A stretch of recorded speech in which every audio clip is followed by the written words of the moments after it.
తాకట్లో ఉన్న మీ బంగారాన్ని విడిపించి ఆ రోజు ఆన్లైన్ రేటుకి కొంటాం. Sharma gold company.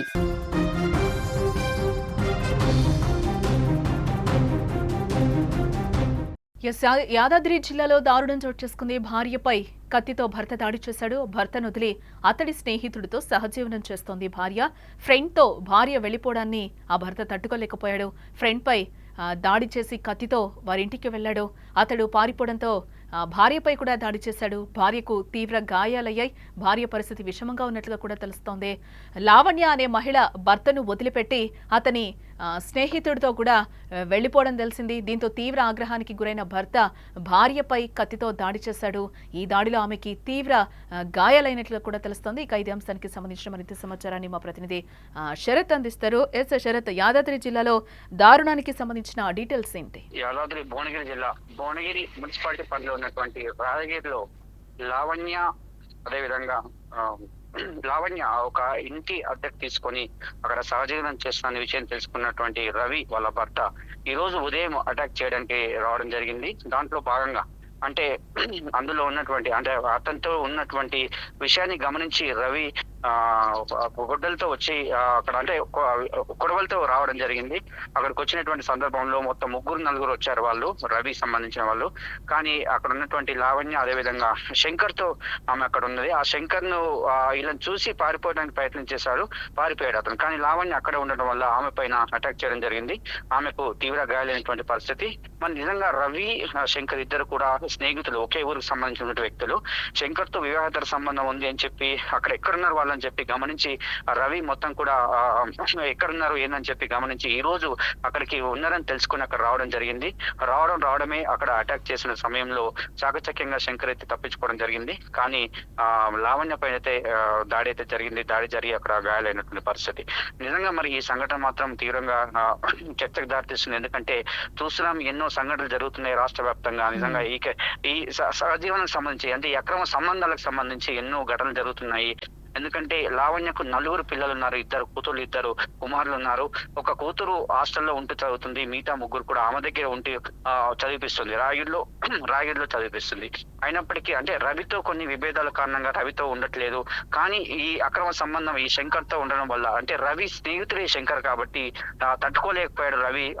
ఎందుకంటే నా స్నేహితుడే ఈ విధంగా చేశారని చెప్పి, అలా ప్లస్ మా భార్య నా కళ్ళ ముంగట తిరుగుతుందని చెప్పి ఆ విధంగా ఊర్లో కూడా ఎన్నో పంచాలు జరిగాయి. ఆ పంచాలకు సంబంధించి పెద్ద మనుషులు కూడా ఎన్నోసార్లు సైడ్ కురిచినప్పటికీ వీళ్ళు ఉండలేకపోయారు. ఎందుకంటే ఎప్పుడు కూడా గొడవ జరిగినప్పుడు 2 రోజులు ఉండడము, అదేవిధంగా అమ్మగారింటికి పోవడం, ఈ విధంగా డిస్టర్బెన్స్ చాలా ఎక్కువైపోయింది వాళ్ళకు. ఇవన్నీ కూడా తట్టుకోలేకపోయినటువంటి రవి నా స్నేహితుడే నాకే కన్నం పెట్టాడనే ఉద్దేశంతో ఈ రోజు అతమార్చాలని వచ్చాడా లేదంటే ఏ విధంగా వచ్చాడో కానీ వారిని అంటే వేట కొడవలతో రావడం జరిగింది. దాంట్లో అంటే వాళ్ళ మిత్రులను తీసుకొని రావడం జరిగింది. వారిని పోలీసులు అదుపులో ఉన్నారు వాళ్ళంతా కూడా. అంటే రవి ఎప్పుడైతే ఈమెతో ఇలా విభేదాలు ఉన్నప్పుడు కావాలని చెప్పి ఇంకొక అమ్మాయిని కూడా పెళ్లి చేసుకోవడం జరిగింది. ఖమ్మం నుంచి ఇంకో అమ్మాయిని కూడా పెళ్లి చేసుకోవడం జరిగింది. రవికి ఇప్పుడు 2వ భార్య ఉంది. ఈ మొదటి భార్య అయినటువంటి లావణ్య ఎప్పుడైతే ఈ అక్రమ సంబంధం ఉందో అప్పటి నుంచి ఎక్కడెక్కడ తిరుగుతుంది, ఎటు పోతుంది ఏందనేది మొత్తం అబ్జర్వ్ చేసి ఇప్పుడైతే ఈ రూమ్ తీసుకొని ఉందో ఆ రూమ్ దగ్గర పక్కనే 4 రోజుల క్రితమే ఆ భార్య 2వ భార్య తోటి ఇంకొక రూమ్ కూడా ఇది రవి తీసుకోవడం జరిగి రెక్కి నిర్వర్తించారు. ఎప్పుడు శంకర్ ఎప్పుడు వస్తారా చూద్దామని చెప్పి చూసి నిన్న రాత్రి ఎవరైతే లావణ్య అంటే రవి వల్ల చిన్న కొడుకు బర్త్డే ఉండే ఆ బర్త్డే వేడుకలకు శంకర్ కూడా హాజరు కావడం జరిగింది. అక్కడ ఉన్నటువంటి బర్త్డే వేడుకలు రాత్రి జరిగాయి. రాత్రి రెక్కి నిర్వర్తించి రాత్రి ఏదో ఒకటి అటాక్ చేద్దామని ప్లాన్ చేశారు. కానీ కుదరలేదు. ఉదయమే 5 గంటల ప్రాంతంలోనే అదే ఇంటికి వెళ్ళాడు. పైకి వెళ్ళినటువంటి సందర్భంలో అతను బాత్రూమ్కి వెళ్ళినటువంటి సందర్భంలో అక్కడ రావడం జరిగింది. వీళ్ళని చూసి ఎందుకంటే స్నేహితుడు కాబట్టి గమనించి అతను ఈ 3 కూడా నెట్టివేస్తూ పారిపోవడం జరిగింది. కానీ లావణ్య మాత్రం తప్పించుకోలేకపోయింది. లావణ్య మీద దాడి అయితే చేసి తీవ్ర గాయపరిచాడు.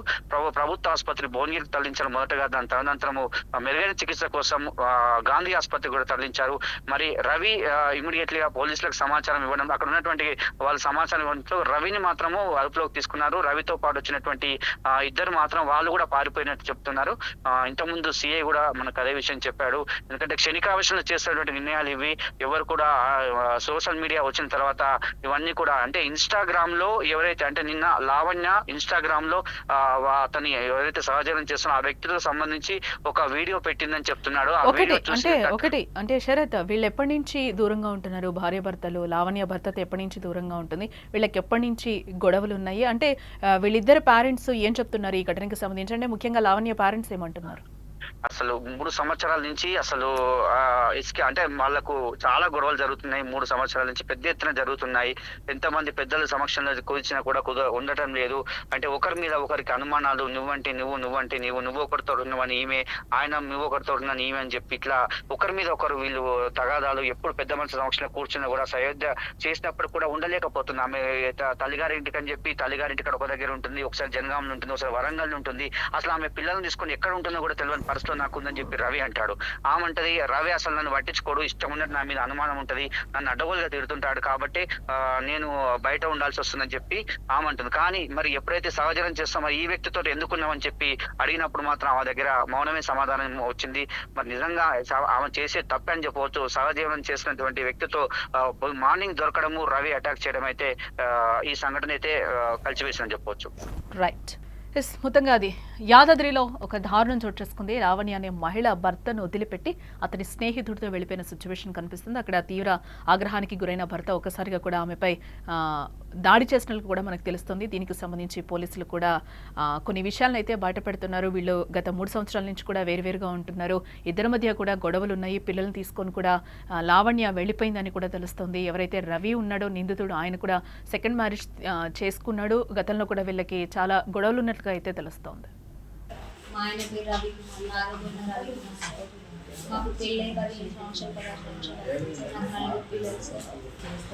మా ఆయన చాలా టార్చర్ ఉండేది సార్. వాడు నుంచుకున్నాం, వీడు నుంచుకున్నాం, అక్రమ సంబంధాలు ఉన్నాయని చెప్పి అమ్మ వాళ్ళ ఇంటికి వచ్చి 1 ఇయర్ ఉన్నా సార్.